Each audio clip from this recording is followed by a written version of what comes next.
तो high court से bell करानी है तो आप लोग जानते हैं कि आपको क्या कागज़ की ज़रूरत पड़ेगी, क्या क्या डॉक्यूमेंट आपके लगेंगे अगर आपको ऑनरेबल हाई कोर्ट से बेल करानी है। तो ऐसे में मैं आपको डिटेल में बता देता हूं, लेकिन उससे पहले मेरी आपसे रिक्वेस्ट है कि अगर आप लोग चैनल पर नए हैं या पहली बार आ रहे हैं, अभी तक आप लोगों ने इसे सब्सक्राइब नहीं किया तो प्लीज़ सब्सक्राइब करिएगा।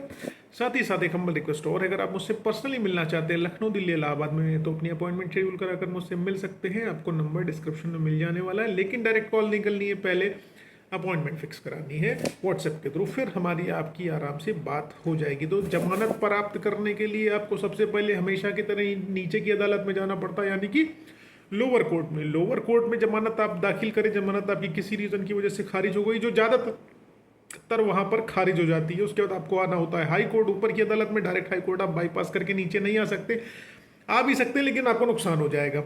तो वहां पर आपकी बेल रिजेक्ट हो गई, आप हाई कोर्ट आते हैं। हाई कोर्ट में आपकी बेल कराने के लिए जो आपको सबसे महत्वपूर्ण दस्तावेज चाहिए होगा, एफआईआर नंबर 1, एफआईआर की सर्टिफाइड कॉपी आपको चाहिए होगी। सर्टिफाइड कॉपी का मतलब कोर्ट की मोहर उस पर लगी होनी चाहिए, सत्यापित प्रति होनी चाहिए, फोटो स्टेट नहीं होना चाहिए। सर्टिफाइड कॉपी आपकी एफआईआर की होगी। उसी तरीके से अगर चार्जशीट आ गई है तो चार्जशीट की सर्टिफाइड कॉपी आपको चाहिए होगी बेल के लिए, ठीक है। और उसके बाद सबसे इंपॉर्टेंट, सबसे महत्वपूर्ण चीज़ है हाई कोर्ट में बेल में आने के लिए, जो नीचे लोअर कोर्ट ने आपकी बेल रिजेक्ट कर रखी है, ठीक है, उस बेल रिजेक्शन ऑर्डर की, यानी कि वो खारिजे की नकल की सत्यापित प्रति चाहिए। खारिजा जो होगा, बेल रिजेक्शन जो ऑर्डर होगा, उसकी सर्टिफाइड कॉपी आपको चाहिए होगी। बिना सर्टिफाइड कॉपी के आपका मुकदमा इंटरटेन कोर्ट में नहीं होगा, हाई कोर्ट में, और कहीं पर नहीं होता बिना सर्टिफाइड डॉक्यूमेंट्स के आपका मुकदमा इंटरटेन। तो ऐसी कंडीशन में आपको सर्टिफाइड कॉपी चाहिए ही चाहिए होगी।